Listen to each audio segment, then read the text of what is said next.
Sejam todos muito bem-vindos oficialmente ao Depósito da Fé. Agora é a aula introdutória, onde eu vou falar sobre a Bíblia, mitologia e revelação. Mas falar um pouquinho sobre esse projeto. Esse projeto ele nasceu de uma ideia que eu tive de fazer a leitura da Sagrada Escritura aqui na comunidade, certo? Na comunidade que eu participo, que eu frequento. E aí nós temos aqui a Escola da Fé e dedicamos o ano inteiro da Escola da Fé, da comunidade, para lermos a Sagrada Escritura. Então ficou um livro por mês, certo? Pulamos um mês, então lemos 11 livros. E aí eu gostei muito mesmo da experiência e tal. Não só de ter preparado as aulas, mas de ter percebido o pessoal, né, como é que eles estavam recebendo, né, essa ideia, né, como é que eles estavam lendo, se dedicando, aprendendo, enfim. E aí eu resolvi fazer esse projeto, só que agora online, para atingir mais pessoas, certo? E tudo gratuito. E por isso que eu escolhi, selecionei aqui 20 livros que, beleza, daria para a gente ler a Bíblia inteira, mas ia demorar uns 5, 6 anos para a gente fazer isso, com profundidade mesmo. E aí eu selecionei 20 livros que são os livros mais imagéticos, os livros que têm mais símbolos para a gente compreender os sentidos espirituais, que o foco é compreender o sentido espiritual da Sagrada Escritura. Tá? Existem outros modos de entender a Bíblia, só que o modo que nós vamos ver aqui no Depósito da Fé, o que eu vou utilizar, é o que eu vou descrever nessa aula. Tá? Então, vou descrever aqui para vocês o que nós veremos e como nós leremos a Bíblia durante todo esse itinerário do Depósito da Fé. Tá bom?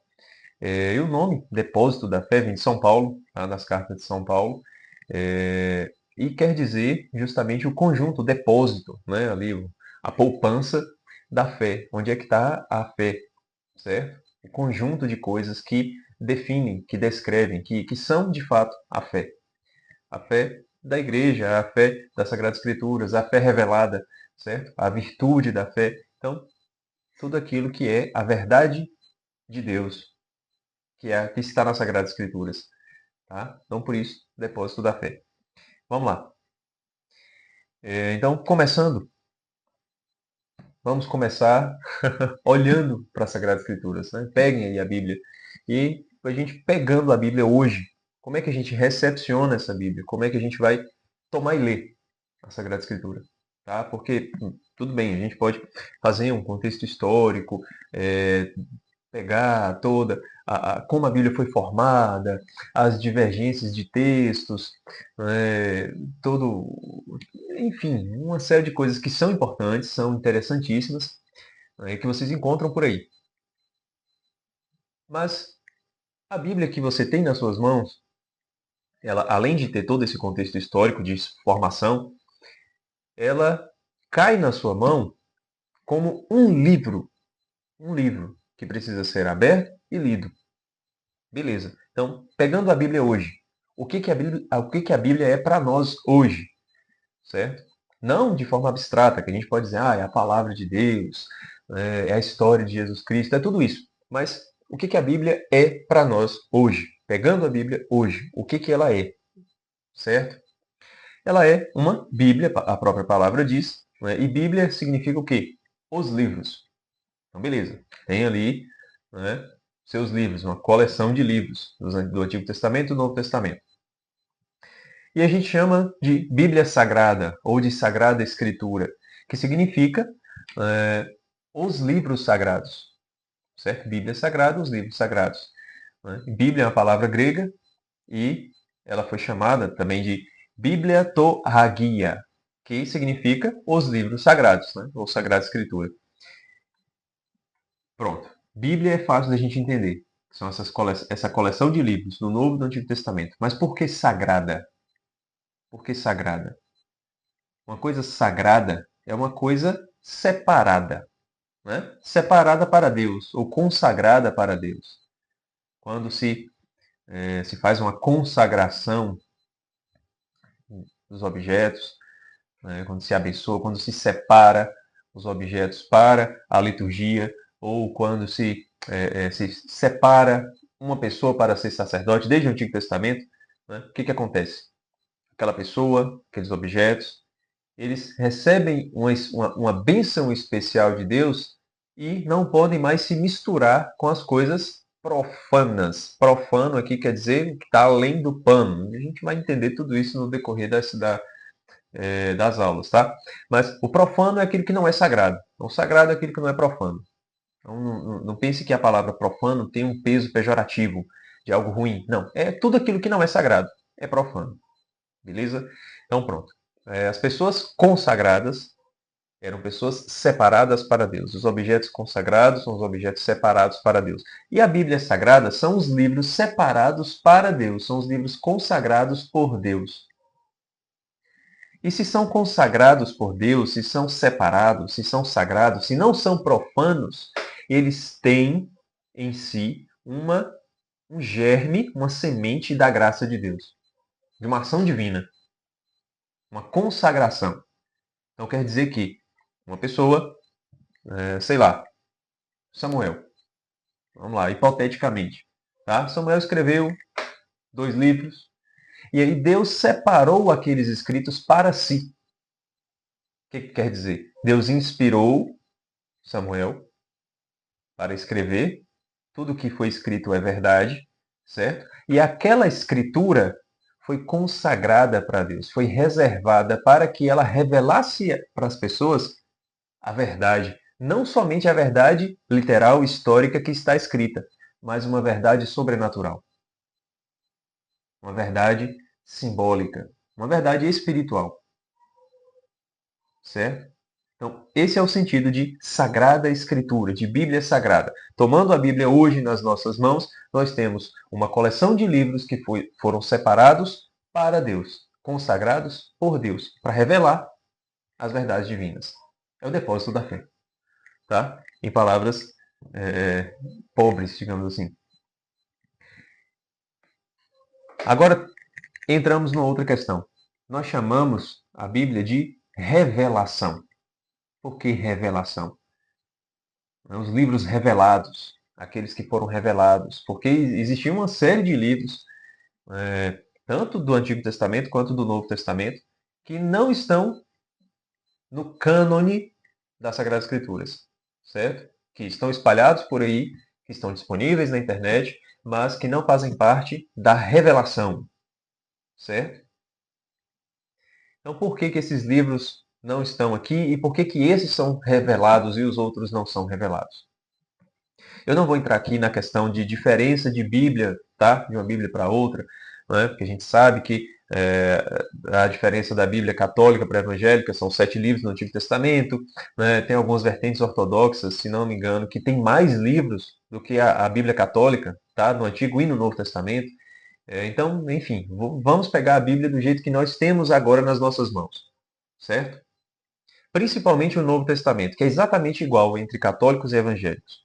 E um parêntese, o depósito da fé não é exclusivo para católicos.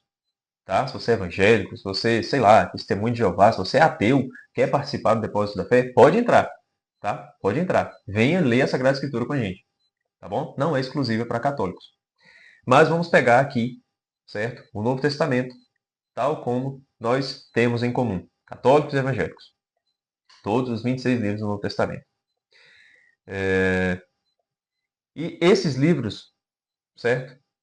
Essa coleção de livros, esse cânone, foi revelado. E o que quer dizer isso? Como assim foi revelado? Foi uma moção onde o agiógrafo é a pessoa que escreveu inspirada pelo Espírito Santo, tá? Os caras que escreveram os livros da Sagrada Escritura. Então não é um autor qualquer, é um agiógrafo. Então quer dizer que o agiógrafo ficou possesso e escreveu aquilo sem sua consciência, né? Meio que fora de si. Não, não é isso. Revelação não quer dizer isso. Tá? Revelação significa, né, tirar o véu, revelar, despir, mostrar. Certo?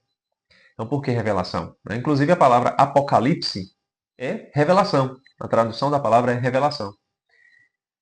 A Bíblia inteira ela é uma revelação. Porque esses livros, eles revelam, eles mostram, eles tiram o véu de verdades que estavam aparentemente escondidas, de verdades que disse Jesus no Evangelho. Ele escondeu dos sábios entendidos desse mundo. Escondeu dos grandes filósofos, dos grandes místicos, de inúmeras culturas e revelou aos pequeninos. Revelou aos pequeninos, primeiramente judeus, e segundamente nós, na fita. Tá? Não é uma revelação porque ela de fato tira o véu daquilo que estava escondido. E se é uma revelação, aqui a gente já começa a estreitar o caminho. Não dá para ficar lendo a Bíblia somente como um livro histórico, tá? Não dá, não vai funcionar. Não ajuda se a gente pega a Bíblia e entende só o contexto histórico. Tá? Beleza, Jesus Cristo é uma pessoa que existiu na época e tal, viveu isso aqui e tal. A gente pode harmonizar, né, os evangelhos para ver o que é mais histórico do que o que, tá? Mas isso é vazio, isso ainda é muito pouco. Porque se é uma revelação de uma verdade que está escondida no texto,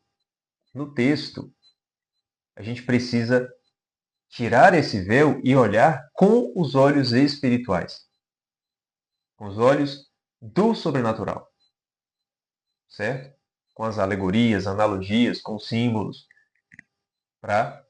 com a tipologia, certo? Para compreendermos melhor a revelação propriamente dita. E essa revelação, ela foi direta ou mediada? É claro que foi mediada. Né? Não é uma revelação direta. A Bíblia não caiu do céu. Tá? A Bíblia não caiu do céu. Ela não parou nas nossas mãos porque um anjo veio, né, e escreveu, trouxe a Bíblia, ou o próprio dedo de Deus escreveu como escreveu nas tábuas de Moisés. Não foi assim, não foi uma revelação direta. E não vem até a nossa consciência, né, o texto, a gente lê a Sagrada Escritura e compreende magicamente a coisa. Não, não é assim. Tá? Então não é uma revelação direta, é uma revelação mediada. Se é uma revelação mediada, se existe um mediador nesta revelação, a graça que está revelando, ela supõe, ela precisa estar sustentada na natureza do mediador. Vamos lá. Quem é o mediador? Em primeiro lugar, o escritor, tá? O agiógrafo, que coloca o texto, que escreve o texto no papel. Então, o texto e o agiógrafo são ali, né, os primeiros mediadores. E o segundo mediador é a quem se dirige, quem vai ler. E aqui não é só você e eu, de forma particular, tá? Específica. Não, de forma genérica. Todos nós que lemos as Sagradas Escrituras. A todos nós que foi destinada a Sagrada Escritura. Somos esse segundo mediador.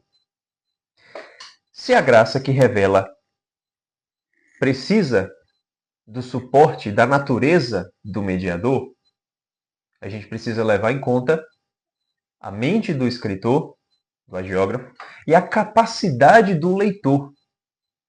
Certo? Quer dizer, o que estava na cabeça do escritor, o que estava na cabeça do agiógrafo, vai influenciar no texto. Vai influenciar. Vocês vão perceber quando a gente chegar lá no Apocalipse, no final do depósito da fé, que São João, ele copiou uma série de coisas que estavam no Antigo Testamento.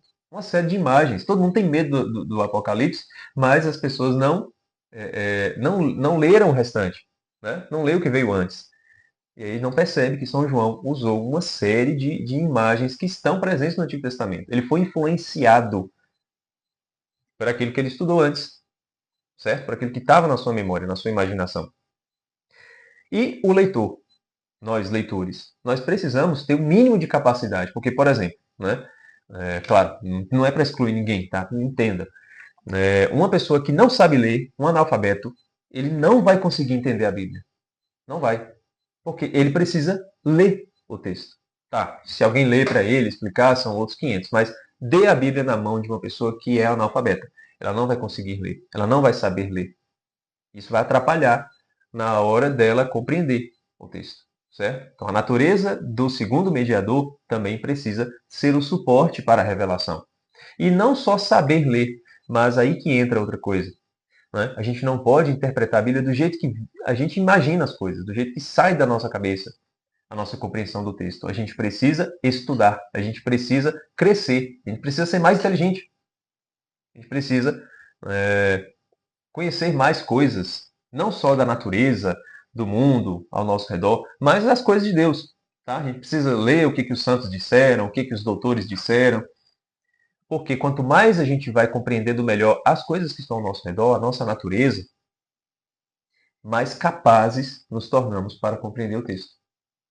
Mais capazes nos tornamos para que a revelação aconteça, certo? Porque a revelação é mediada, tá?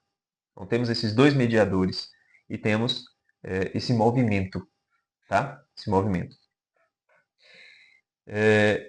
Então, no final das contas, no final, o mediador da revelação é a natureza humana, tá? É a natureza humana. Não é só a natureza humana do escritor, mas a natureza humana também daquele que lê, certo? A natureza dos animais é incapaz de compreender a revelação, é incapaz de receber a revelação. As plantas, da mesma forma. Então, em resumo, o mediador da revelação é a natureza humana. E como é que é a natureza humana? Em resumo, é uma natureza narrativa. O ser humano é um animal narrativo. Desde os primórdios da humanidade, nós sabemos das coisas que nos foram contadas. As histórias eram passadas de pai para filho. As pinturas rupestres contam histórias. Não era ali um brinquedo na mão de uma criança. Tá? Eles estavam contando histórias com aquelas pinturas rupestres. O ser humano é um animal narrativo. Nós gostamos de contar histórias, nós gostamos de fofoca. A coisa que chama a nossa atenção é a fofoca. Porque nós somos animais narrativos, nós somos seres narrativos. Nós precisamos de histórias contadas, escutadas, e precisamos de imagens. Faz parte do ser humano o consumo de imagens, tá? Imagem não só visual, tá? Não só imagem visual, mas tudo aquilo que os nossos sentidos captam. Seja a visão, tá? A imagem visual, seja a imagem auditiva, certo? Os sons, nós precisamos de sons, nós precisamos de texturas, precisamos de sabores, de cheiros, certo? Tudo isso é imagem. Tudo isso é imagem, porque o ser humano ele se alimenta de imagens e essas imagens vão ficando na nossa memória. Os cheiros, os sons, as texturas, os sabores, as coisas que a gente vê, tudo aquilo fica na nossa memória. E tudo aquilo serve de alimento para as nossas histórias, para aquilo que a gente vai contar, para o modo que a gente vai entender o que o outro está contando. Certo? Porque se uma pessoa está contando uma história e você não está entendendo o que ela está falando, ela faz uma comparação com uma coisa que você já viu, que você já escutou, com a textura que você já sentiu. E aí você começa a entender, através dessas imagens que você tem na sua memória. Por isso, o ser humano é um animal narrativo. Precisamos de histórias e imagens. Fiquem com isso, tá? Eu vou voltar nesse ponto ainda. Agora, a Sagrada Escritura ela tem um terceiro elemento. Além de ser sagrada, além de ser revelada, ela é mitológica. Calma, não desliga o vídeo. Não desliga, tá? Mitológico aqui não significa falso. A gente está acostumado, né, a associar a palavra mito, mitologia, às histórias dos deuses gregos, tá? Principalmente. Aos outros, né? Os nórdicos, egípcios, enfim. Mas a gente já lembra logo de Zeus, de Hércules, de Apolo, né? Esses caras aí, né? Mas mito, a palavra mito, no sentido que outros críticos e exegetas tomam, né, tomando aqui como exemplo e como base também dos estudos o crítico literário canadense Norton Fry, né, mito é uma narrativa que conta uma verdade que está acima da própria história. Certo? Então é um texto, é uma história que conta uma verdade que está oculta ali dentro. Não é simplesmente um relato histórico, é um relato mitológico. Por exemplo, quando a gente vê a vida de Jesus Cristo, os milagres que ele realizou. Aqueles milagres, beleza, são históricos? Sim, são históricos.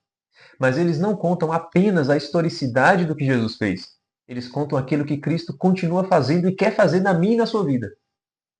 Então é um relato mitológico. Porque tem uma verdade que está acima daquele texto. Certo? Agora vamos para relatos ainda um pouco mais difíceis, como Jonas na barriga do grande peixe.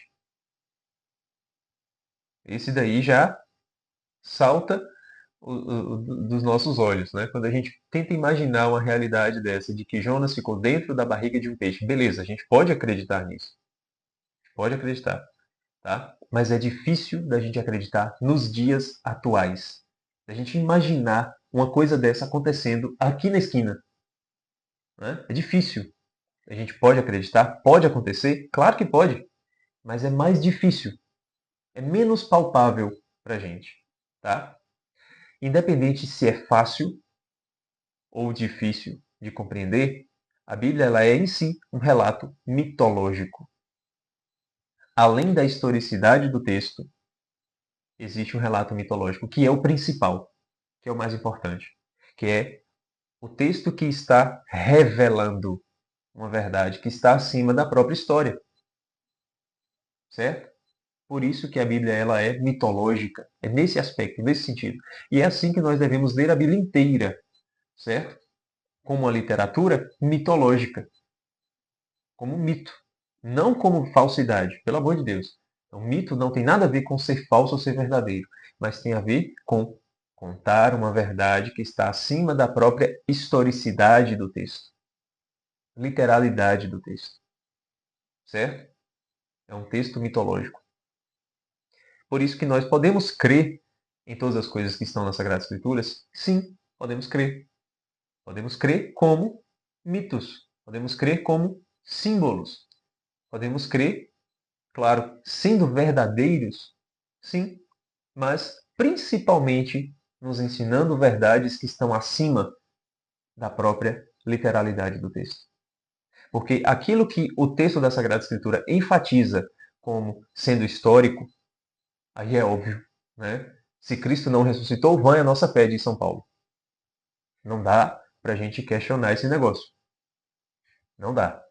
A vida de Jesus Cristo não dá para a gente questionar a historicidade desse acontecimento. Não dá. Porque se a gente questiona, a nossa fé é vã, já diz São Paulo. Tá? Existem muitas evidências fora da Bíblia da vida e da ressurreição de Jesus Cristo. Né? Só a gente dá um Google que a gente vai encontrar esse negócio.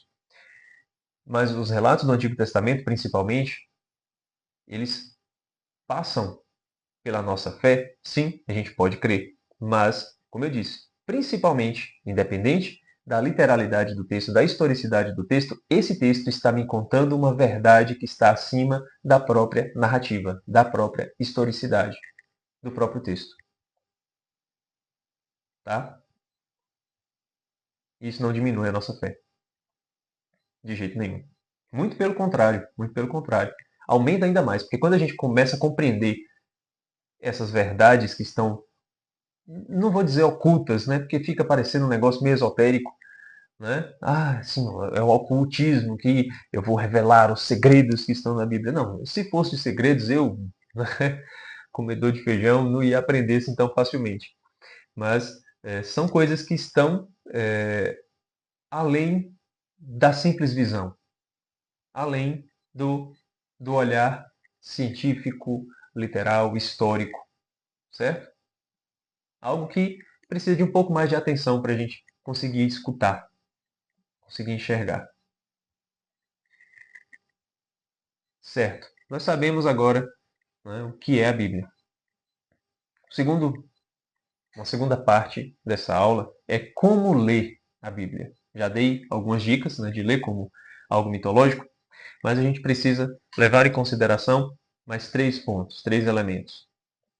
O primeiro, o modo do escritor, do agiógrafo, enxergar o mundo, a cosmovisão do agiógrafo.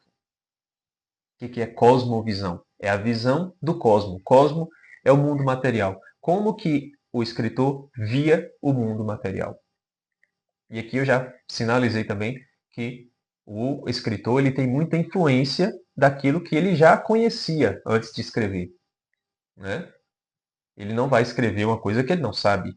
Ele não vai usar uma comparação que ele nunca ouviu.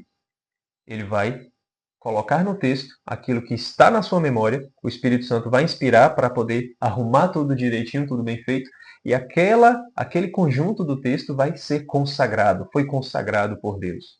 Deus aprovou tudo aquilo, apesar de estar embebido na sua cosmovisão. Certo? Então, para a gente levar em consideração a cosmovisão dos escritores da Bíblia, a gente precisa conhecer um pouco das culturas que estão ao redor do povo judeu. Porque aqui está a formação da cultura judaica, certo? A formação da cultura judaica e cristã. Mas e as culturas que vieram antes, que influenciaram essa cultura? Porque não dá para dizer, né, que não houve influência. Inclusive, esse é um dos argumentos dos ateus. Ah, eu não vou acreditar na Bíblia porque tem influência lá dos babilônicos, dos egípcios e tal, e tudo aquilo que estão nos mitos dos babilônicos, está na Bíblia também, é uma cópia, Ctrl-C, Ctrl-V. Não, não é uma cópia. Não é uma cópia. A gente vai ver isso. Tá? Se a gente pega, né, eu não tenho meu livro, mas está por aqui, a Epopeia de Gilgamesh, que é um mito babilônico. E a Babilônia, a gente vê na história da Bíblia, né, o que a Babilônia faz com o povo de Deus. A cultura babilônica já existia antes. E ela influenciou fortemente o povo judeu. Inclusive os escritores da Sagrada Escritura, inclusive os escritores do Antigo Testamento. Certo? Então, claro, tem coisas muito parecidas na Epopeia de Gilgamesh, na cultura babilônica e no Antigo Testamento. Como a gente harmoniza essas coisas? Como é que a gente vai entender as duas coisas? Tá? Não dá para a gente excluir, né? Dizer que não houve influência, ou simplesmente não tocar nesse assunto. Né? Há influência sim, mas existe uma superioridade da Sagrada Escritura. Mesmo que o escritor tenha pego ali uma influência, certo? Da cultura egípcia. Então a gente precisa conhecer um pouquinho da cultura egípcia e da cultura babilônica. E, claro, eu estou aqui para encurtar esse caminho de vocês. Estou aqui para isso, tá? Para encurtar esse caminho, para a gente pegar essas influências e já compreender o texto. Então nós vamos ler o texto da Sagrada Escritura, certo? E aquilo que for de influência, né, dessas culturas e que eu tenha conhecimento, a gente vai compreender, certo? Como que essa influência chegou e como que aqui na Sagrada Escritura existe uma superioridade a essas outras culturas. Tá? Então, o Antigo Testamento tem muito das culturas egípcia e babilônica e o Novo Testamento da cultura greco-romana. Tem muito, muito mesmo. Né? Se a gente lê as cartas de São Paulo, eu não coloquei nenhuma carta de São Paulo, tá? Foi de propósito, foi de propósito, que eu não coloquei carta de São Paulo. É, mas se a gente colocasse, a gente ia ver muito a influência da cultura greco-romana lá. O segundo ponto, precisamos ler a Bíblia no espírito que ela foi escrita. Nesse espírito. Tá? Não é só o espírito que revelou e pronto. O espírito não revelou e pronto. O espírito ele revelou e ele continuou agindo. Continuou dando os meios para compreendermos o texto. A gente precisa ler a Sagrada Escritura na cultura católica. Tá? Tá. Se você é evangélico, se você não é católico, se você é qualquer coisa, não desliga, espera. A Bíblia, ela chegou nas nossas mãos graças à Igreja Católica. Não tem como a gente discutir isso. Tá? Não tem como. A gente pode pesquisar, pode discutir, pode questionar, mas não tem jeito. Não tem jeito. Tá? Foi a Igreja Católica que reuniu tudo bonitinho e tal, mesmo que depois, né, 1500 anos depois, um grupo quis retirar 7 livros, tal como um grupo judaico também não consideravam 7 livros, enfim. Mas se chegou nas nossas mãos, chegou porque a Igreja Católica reuniu tudo, tá? Reuniu aquela papelada gigantesca, mofada, certo? Copiou, reuniu, enfim, tá aqui, certo? Essa cultura, a cultura que foi sendo construída com a Sagrada Escritura, porque se a gente pega lá os padres da patrística, certo? Como é que eles escreviam? À luz da Bíblia o tempo inteiro, usando a Bíblia como referência o tempo inteiro. Santo Agostinho, né? 50 frases, 40 são versículos bíblicos, né? Então, e na época de Santo Agostinho, não estava ainda prontinha, juntinha, perfeitinha. Estava ainda a bagunça. Estava começando a arrumar a bagunça. Então a gente precisa ler a Sagrada Escritura com a cultura que foi formada por ela, que é a cultura da Igreja Católica. Tá? Vou dar um exemplo. Se a gente pega a Ilíada de Homero e a gente tenta ler fora da cultura de Homero, o que vai acontecer? A gente não vai entender a Ilíada. A gente pode entender outra coisa. A gente pode entender o que está na nossa cabeça, a gente pode, sei lá, construir outra coisa assim em cima da Ilíada, mas a gente não vai entender a Ilíada. Para a gente entender a Ilíada, a gente precisa lê-la no espírito da cultura de Homero, na cultura grega, tal como os gregos entendiam as coisas. Porque a gente pode chegar e dizer assim: ah, que nada, os deuses estavam errados, os deuses eram forças sentimentais e a cólera de Aquiles, na verdade, era boa, era benéfica. Né? Uma releitura da Ilíada, maluca, sem pé nem cabeça. Né? A gente não vai entender a Ilíada. Para a gente entender, a gente tem que levar em consideração como que os gregos viam os deuses. O que eram os deuses para o povo grego? O que era a híbris para o povo grego? Assim a gente vai ler a Ilíada e compreender. Também a gente não pode dar um olhar cristão para a Ilíada, né? E falar que os deuses são, na verdade, vários aspectos de uma divindade só, que é o Deus único. Não vai funcionar, não vai dar certo. Para entender a Ilíada, precisamos do espírito da cultura grega, da cultura de Homero. Para entender a Sagrada Escritura, certo? Que não é um livro judeu, é um livro judaico-cristão. A gente precisa dessa cultura judaico-cristã, certo? Que foi sendo formada dentro da Igreja Católica, tá? Só para a gente compreender melhor a Sagrada Escritura. E aí entra o terceiro elemento, que é o credo. Os artigos do credo. Credo apostólico. Creio em Deus Pai Todo-Poderoso, Criador do céu e da terra. Se você não é católico, pesquisa aí rapidinho, tá? Credo apostólico. E veja lá o texto. Para a gente ler e compreender a Bíblia, a gente precisa levar em consideração todos os artigos do credo. Todos eles. Então não dá para ler a Bíblia batendo de frente, indo em contra um dos artigos do credo. Porque a gente não vai entender. O credo, o que é o credo? É o resumo da doutrina, dos dogmas da igreja. O que são os dogmas da igreja? Os dogmas são as verdades que a igreja proclamou solenemente que esta é uma verdade inquestionável. E essas verdades, elas são basilares para a compreensão da Bíblia. Porque elas nascem de dentro da Sagrada Escritura. Um exemplo. Tá. A gente diz lá no credo. Em Jesus Cristo, creio em Jesus Cristo, seu único filho. O único filho de Deus. Como é que é ser o único filho de Deus? Ser o único filho de Deus quer dizer que ele é Deus também. Ele é Deus. Jesus Cristo é Deus porque ele é filho de Deus. Não dá para ser filho de Deus e ser outra coisa. Tá? Para ser filho de Deus tem que ser Deus. E aí lá na frente ele diz, foi concebido pelo poder do Espírito Santo, nasceu da Virgem Maria, então ele é humano. Ele nasceu de uma mulher. Ele é humano, como nós. Aí é o dogma da união hipostática. Mas se a gente fala o dogma da união hipostática, é um nome que assusta algumas pessoas. A gente não entende, não é todo mundo que entende. Tá? Vamos ficar com os artigos do credo, que não tem erro. Jesus Cristo é Deus, porque ele é filho de Deus. Jesus Cristo é humano, porque ele é filho de uma mulher. Tá? Então não dá para questionar. Não dá para dizer que Jesus é somente humano aqui, Jesus é somente Deus ali. Tá? Jesus é homem e Deus o tempo todo. Assim a gente compreende melhor a Sagrada Escritura. Um outro exemplo. Nasceu da Virgem Maria. Se a gente não entende que Maria é virgem, tá? Não foi. Porque toda mulher nasce virgem, tá? Então, se foi virgem e deixou de ser, não interessa, não ia dizer no credo. Mas se diz nasceu da Virgem Maria, é porque ela é Virgem Maria, tá? Essa é uma verdade que a igreja proclamou como dogma, a virgindade perpétua de Maria. Beleza. Mas vamos esquecer um pouco a definição dogmática e vamos ficar com o artigo do credo. Nasceu da Virgem Maria. Se a gente compreende que Maria é virgem, a gente vai compreender melhor o texto. A gente compreende melhor quem é Jesus Cristo. A gente vai compreender melhor a pessoa de Jesus ao ler a Sagrada Escritura. Tá?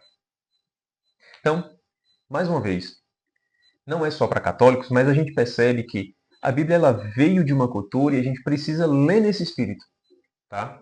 A gente precisa ter esses artigos do credo em mente para fazer uma boa leitura, tá?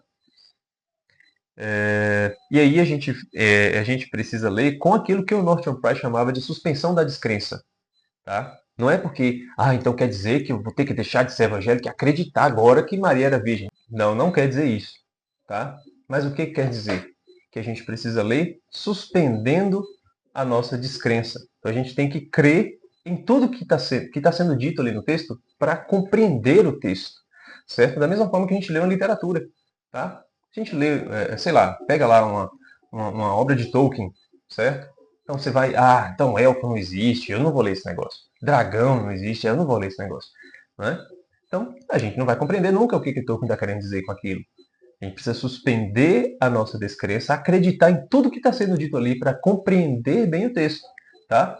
Então, se você quer compreender a Sagrada Escritura, você precisa suspender a descrença, tá? Fazer a leitura com esse espírito católico, compreendendo os artigos do credo, e aí sim, né?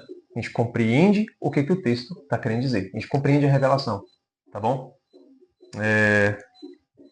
Então, para finalizar, vou falar aqui rapidamente sobre quais as edições eu irei usar nas aulas. Eu vou usar a Ave Maria, tá? Tradicionalzinha, não é aquela edição de estudo, aquela grandona, tá? Eu creio que aquela grandona, o texto seja o mesmo, a tradução seja a mesma, não é só as notas de rodapé que são diferentes. Mas essa Bíblia aqui é uma Bíblia excelente para uma primeira leitura, tá? Porque o texto, ele não é um texto, não é, digamos assim, adaptado, mas é um texto já interpretado, tá? É um texto já interpretado. E as notas de rodapé também são precisas. São precisas. Não são longas, não são breves, são precisas. E vou usar também a nova edição da CNBB. Tá? Essa edição está com a tradução muito boa, porque ela está muito próxima do original. Está muito fiel ao original hebraico. E eu não encontrei alguns pontos específicos, eu não conheço, tá? Não conheço de cabo a rabo uma infinidade de traduções, não.